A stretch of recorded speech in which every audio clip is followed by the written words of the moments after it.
উত্তম। তোমার যোগ্যতা যদি মাধ্যমিক হয়ে থাকে তাহলে অবশ্যই এই ভিডিওটা তোমার জন্য।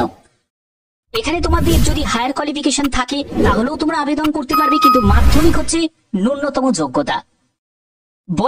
বয়সের কোনো লিমিট নেই, তবে 40 হোক, 45 হোক, 50 হোক, প্রত্যেকে আপার এজ লিমিটের ক্যান্ডিডেট আবেদন করতে পারবে। শুধু ন্যূনতম তোমাদের এজ 18 বছর হতে হবে। সম্পূর্ণ গুরুত্বপূর্ণ তথ্য তোমাদের কাছে তুলে ধরবো এই ভিডিওর মাধ্যমে। যারা পোস্ট অফিসে কাজে যারা যুক্ত হতে চাও তাদের জন্য খুবই ইনফরমেটিভ এই ভিডিওটা হতে চলেছে। তো চলো পিডিএফ এ চলে যাচ্ছি, সমস্ত তথ্য তোমাদের কাছে তুলে ধরছি এবং অবশ্যই তোমরা কমেন্টে জানাও যে কোন পোস্ট অফিস তোমার পোস্ট অফিস, তোমার পোস্ট অফিসের নাম কি, প্রত্যেকে কমেন্টে জানাবে। তো দেখো পিডিএফটা ওপেন করে নিয়েছি। এখানে তোমরা দেখতে পাচ্ছ যে post office agent in India. দেখো সারা ভারতের যতগুলো পোস্ট অফিস আছে প্রত্যেকটা পোস্ট অফিসে এজেন্ট লাগে। তো এই এজেন্টদের কি কাজ করতে হয়, কিভাবে আবেদন করবে, সম্পূর্ণ তথ্য থাকবে ভিডিওতে। দেখো পোস্ট অফিস এজেন্ট POA, এখানে এই যে পোস্ট অফিস এজেন্টের কি কাজ থাকে দেখো, ন্যাশনাল সেভিংস সার্টিফিকেট, কিষাণ বিকাশ পাত্র থেকে তারপরে রেকারিং ডিপোজিট অ্যাকাউন্টস, এইসব বিভিন্ন যে কাজগুলো সেগুলো একটা পোস্টাল এজেন্ট তারা কিন্তু করে থাকে এবং তাদের বিভিন্ন রেসপন্সিবিলিটিস থাকে, যেগুলো ডিফারেন্ট যে সেভিংস স্কিম করা, তারপরে কাস্টমারদের সাথে ডিল করা, যে বিভিন্ন ধরনের কাজগুলো তাদেরকে করতে হয়। এখানে পোস্টাল লাইফ ইন্স্যুরেন্স PLI দেখতে পাচ্ছ এবং rural postal life insurance RPLI, যেগুলো তোমাদের রুরাল এরিয়াতে যে পোস্ট অফিস গুলো আছে সেগুলো হচ্ছে রুরাল পোস্টাল লাইফ ইন্স্যুরেন্সের কাজ থাকে এজেন্টের। আর যেগুলো তোমাদের আরবান এরিয়াতে থাকে যে পোস্ট অফিস গুলো সেখানে লাইফ ইন্স্যুরেন্স দেখো পোস্টাল লাইফ ইন্স্যুরেন্স PLI থাকে, ঠিক আছে। এবং এখানে এদের মেন ফোকাস হচ্ছে সেলিং ইন্স্যুরেন্স প্রোডাক্টস, ঠিক আছে। ইন্স্যুরেন্সের যে প্রোডাক্টস গুলো আছে সেগুলোকে সেল করা, এবং সেগুলো সেল করার জন্য তাদেরকে এই টার্গেট গুলো প্রোভাইড করা হয় এবং তারা সেই কাজগুলো করে থাকে। এখানে মেল ফিমেল প্রত্যেক প্রার্থীরাই আবেদন করতে পারে এবং এখান থেকে সেগুলো কিন্তু স্কিম ডেভেলপ করা যায়। এবং এখানে আর কি কি বলা হচ্ছে দেখো, education qualification at least 10 standard, অর্থাৎ তোমার যোগ্যতা যদি মাধ্যমিক হয়ে থাকে তাহলে তুমি পোস্ট অফিসে এজেন্টের জন্য কাজ করতে পারবে, ঠিক আছে। এবং বলছে this requirement ensure that agents have a basic level of education to understand and explain financial products to customer. অর্থাৎ এর জন্যই মাধ্যমিক পাস যোগ্যতাটা চাওয়া হচ্ছে, যাদের সে কাস্টমারের সাথে এই যে ফিনান্সিয়াল যে প্রোডাক্টস নিয়ে কথাবার্তা বলতে পারে বা তাদেরকে কনভিন্স করতে পারে। তার জন্য বেসিক এডুকেশন তো দরকার, তার জন্যই এই এডুকেশনটা মাধ্যমিক রাখা হয়েছে। এখানে এজ লিমিট কি প্রয়োজন, এজ লিমিট হচ্ছে 18 বছর, অর্থাৎ ন্যূনতম বয়স হচ্ছে 18 বছর।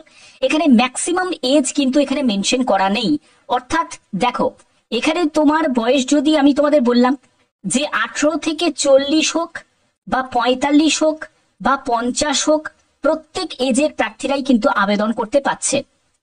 আবার কিছু কিছু পোস্ট অফিসে কিন্তু 55 বছর পর্যন্ত আপার এজ লিমিট দেয়া থাকে, ঠিক আছে। সেটা পোস্ট অফিসের উপরও কিন্তু ডিপেন্ড করে। ন্যাশনালিটি অবশ্যই ভারতীয় নাগরিক হতে হবে।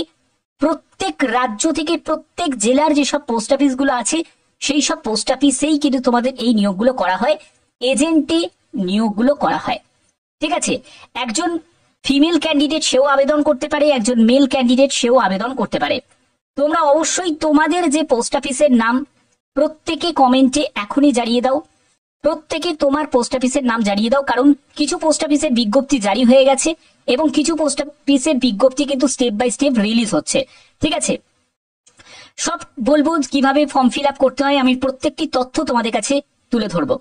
এখানে বলছি অ্যাডিশনাল রিকোয়ারমেন্টস, কি কি তোমাদের অ্যাডিশনাল রিকোয়ারমেন্টস আছে দেখো। একটা হচ্ছে ব্যাকগ্রাউন্ড তোমার চেক করা হবে, যে often conducts to ensure that the candidate does not have the criminal record, অর্থাৎ তোমার নামে যদি কোনো ক্রিমিনাল রেকর্ড থাকে তাহলে এখানেই তোমাকে টার্মিনেট করে দেওয়া হবে, তোমাকে কোনো রকম ভাবে কাজে নিযুক্ত করা হবে না, ঠিক আছে। তোমাদের মনে হতে পারে যে এজেন্টের কাজ তো একটা ছোটখাটো কাজ, বাট নয়। এখানে যেহেতু পোস্ট অফিসের তরফ থেকে, আর পোস্ট অফিস যেহেতু একটা সরকারি জায়গা, তো সেক্ষেত্রে এজেন্ট কোনো সরকারি চাকরি নয়, কিন্তু এজেন্টের যেহেতু পোস্ট অফিসের আন্ডারে তো তুমি কাজটা করছো, ঠিক আছে। তো সেক্ষেত্রে তাদেরও কিছু দায়বদ্ধতা আছে, এমন কোনো ক্যান্ডিডেটকে তারা নিয়োগ করতে চায় না যার কোনো ক্রিমিনাল রেকর্ড আছে। ঠিক আছে, ব্যাপারটা হচ্ছে এরকম। এক্সপিরিয়েন্সের ক্ষেত্রে বলছে উইল নট অলওয়েজ ম্যান্ডেটারি, এটা কিন্তু কোনো ম্যান্ডেটারি নেই যে সব ক্ষেত্রে তোমাদের এক্সপিরিয়েন্সের প্রয়োজন আছে, অর্থাৎ এক্সপিরিয়েন্স ছাড়াও প্রত্যেক প্রার্থীরাই আবেদন করতে পারে। এবার এখানে আর কি কি বলা হচ্ছে, লোকাল রেসিডেন্সি, দেখো এই জায়গাটা কিন্তু খুব ইম্পর্টেন্ট। যারা যে লোকাল এরিয়া থেকে বিলং করছে তাদেরকেই কিন্তু আগে সুযোগটা দেওয়া হবে। অর্থাৎ দেখো আমি তোমাদের একটা এক্সাম্পল দিচ্ছি, ধরো তোমরা জানো যে বিভিন্ন ডিভিশন ভাগ করা আছে। এবার যদি হুগলি ডিভিশনের মধ্যে তুমি হুগলি ডিস্ট্রিক্টেরই বাসিন্দা, তো তুমি হুগলি ডিভিশনে আবেদন করেছো, তাহলে সেক্ষেত্রে তোমাকে আগে সুযোগটা দেওয়া হবে। কিন্তু তুমি ধরো কোচবিহার জেলা থেকে তুমি এখানে আবেদন করেছো, তোমার সুযোগ কিন্তু নাও হতে পারে। তো এটা সম্পূর্ণ কিন্তু ডিভিশন ওয়াইজ কিন্তু ভাগ করা হয়েছে। তো অবশ্যই তোমরা পোস্ট অফিসের নামটা কমেন্টে জানাবে, এর জন্যই বলছি যাতে তোমাদের যখন কোনো আপডেটটা আসবে সেগুলো যাতে তোমাদের কাছে প্রোভাইড করতে পারি, যেটা পোস্ট অফিস ওয়াইজ যখন কোনো আপডেট আসবে। ঠিক আছে, এবং এখানে তোমাদের স্টেপ বাই স্টেপ কিছু গাইডেন্স তোমাদের দেওয়া হয়েছে যেটা তোমাকে ফলো করতে হবে। আবেদন করতে গেলে তোমাদের একটি অ্যাপ্লিকেশন ফর্ম থাকবে, এখানে কোনো রকম অনলাইন ফর্মের ফিল আপ করার কোনো ব্যাপার কিন্তু নেই, এখানে অফলাইনে তোমাকে ফর্ম ফিল আপ করতে হবে। ঠিক আছে, অফলাইনে। তার জন্য একটি অ্যাপ্লিকেশন ফর্ম আছে, কেমন দেখতে হয় আমি সেটাও দেখাচ্ছি। অ্যাপ্লিকেশন ফর্মটা ফিল আপ করতে হবে, অফিসিয়াল ওয়েবসাইট থেকেও তোমরা পেয়ে যাবে পোস্টাল ডিপার্টমেন্টে। এছাড়া তোমাদের অ্যাপ্লিকেশন ফর্ম কেমন দেখতে হয় আমি সেটাও তোমাদের দেখাচ্ছি, কিভাবে ফিল আপ করবে সেটাও আমি তোমাদের বলে দেবো। সেখানে তোমার পার্সোনাল ডিটেলস, তোমার নাম, তোমার ডেট অফ বার্থ, অ্যাড্রেস, তারপরে হচ্ছে কন্ট্যাক্ট ইনফরমেশন, এডুকেশনাল ব্যাকগ্রাউন্ড, সম্পূর্ণ ডিটেলসটা দিয়ে তোমাদের আবেদনটা করতে হবে। এবং কিছু প্রয়োজনীয় ডকুমেন্টস সেটাও কিন্তু অ্যাটাচ করে দিতে পারবে।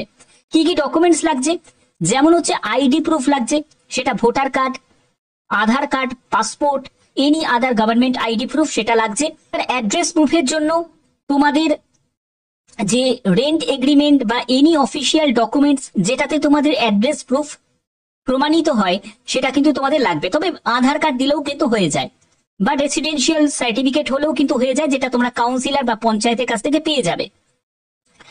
এখানে তোমাদের এডুকেশনাল সার্টিফিকেট অর্থাৎ মাধ্যমিকের সার্টিফিকেট লাগছে, যদি তোমার হায়ার কোয়ালিফিকেশনের সার্টিফিকেট থাকে সেটাও তুমি সঙ্গে দিতে পারো। এরপরে হচ্ছে পাসপোর্ট সাইজের ছবি, যেটা তোমাদের অ্যাপ্লিকেশন ফর্মের সাথে অ্যাটাচ করতে হবে। এবং এক্সপিরিয়েন্সের কোনো প্রয়োজন এখানে নেই, না থাকলেও কোনো অসুবিধা নেই। সাবমিট করতে হবে অ্যাপ্লিকেশন ফর্ম কোথায়, সেটা হলো তুমি যে পোস্টাল ডিভিশন থেকে বিলং করছো, যেখানে তোমাদের বিজ্ঞপ্তি জারি হয়েছে সেই পোস্ট অফিসেই কিন্তু তোমাকে গিয়ে জমা করে আসতে হবে। ঠিক আছে, তো এই হচ্ছে তোমাদের মেন ব্যাপার। এবং তোমাদের ফর্ম জমা করলে তার জন্য যে সব প্রয়োজনীয় ডকুমেন্টস আছে সেগুলোকে কি করবে, সেগুলোকে জেরক্স করে সেগুলোকে সেলফ অ্যাটেস্টেড করতে হবে। ঠিক আছে, সেলফ অ্যাটেস্টেড করে কিন্তু তোমাদের জমা করতে হবে। এবার এখানে তুমি যদি দেখো, তোমাদের এখানে অ্যাপ্লিকেশন ফর্মের একটা বেসিক আমি তোমাদের আইডিয়াটা দিচ্ছি কেমন তোমাদের অ্যাপ্লিকেশন ফর্মটা দেখতে হয়। এখানে তোমাদের নামের জায়গা থাকবে, এখানে ফাদার বা হাজবেন্ডের জায়গা থাকবে, তারপরে date of birth, education qualification, তোমার ক্যাটাগরি, তোমার যদি প্রেজেন্ট কোনো অকুপেশন বা ইনকামের সোর্স থাকে সেটা তুমি মেনশন করতে পারো, যদি না থাকে তুমি ছেড়েও দিতে পারো। তুমি যে পপুলেশন এরিয়া থেকে বিলং করছো সেখানের অ্যাপ্রক্স তোমাদের এখানে পপুলেশন কত সেটা তোমাকে এখানে মেনশন করতে হবে। তারপরে বলছে অ্যাড্রেস উইথ পিনকোড সেটা তোমাকে দিতে হবে, এজ প্রুফ দিতে হবে, ডকুমেন্টস লাগবে এবং তোমার এজ কত হচ্ছে, অ্যাড্রেসের ডিটেলস, ফোন নাম্বার লাগছে। তারপরে যদি এক্সপিরিয়েন্স থাকে তাহলে ইয়েস করবে, নাহলে নোতে গিয়ে টিক দেবে। কম্পিউটারের যদি নলেজ থাকে এটা কোনো ম্যান্ডেটারি নয়, যদি থাকে তো ইয়েস করবে, নাহলে নোতে গিয়ে টিক দেবে। তারপরে নলেজ লোকাল এরিয়া, তো এই জায়গাটা অবশ্যই তোমাকে ইয়েস দিতে হবে। এবং এনি আদার ইনফরমেশন যদি দিতে চাও সেটাও তুমি দিতে পারো।